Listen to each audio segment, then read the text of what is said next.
Jehovah aigi thup jafamni changjafamni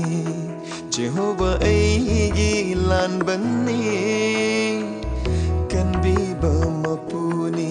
sarabanu sagi marakta laichilgi yumbini tamthira kom dai chingkhatuna nungjauda lefanbi changdamni ngai leitraba Kristana ahingba ashani lingdrabanu jau Kristani atai pumna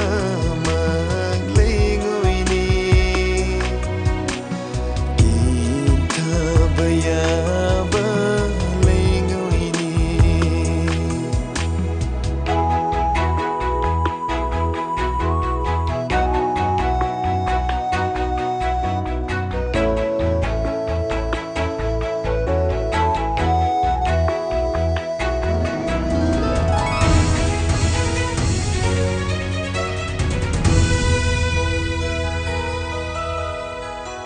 lambi leisilaktraba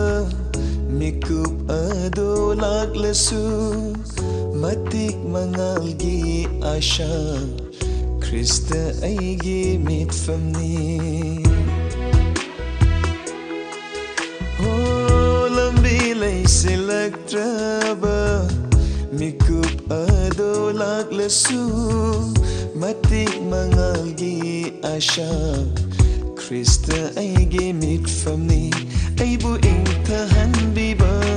kan bihaiba Krista laibiri lomba naidana lingdrabanu jau Kristani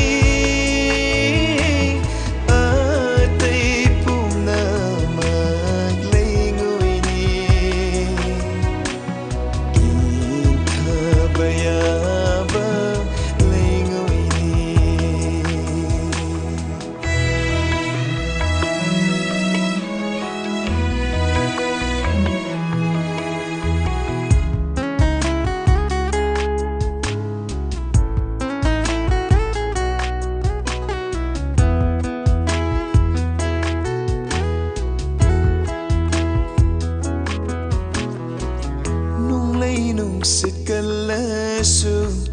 kungfam lengba leireroi Krista aigi nungjauda aigi yumfam oireri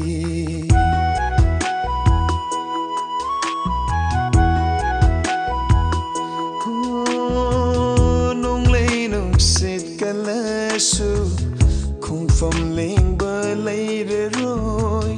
Krista aigi nungjauda aigi yumfam oireri nangdi thajabada matik chabani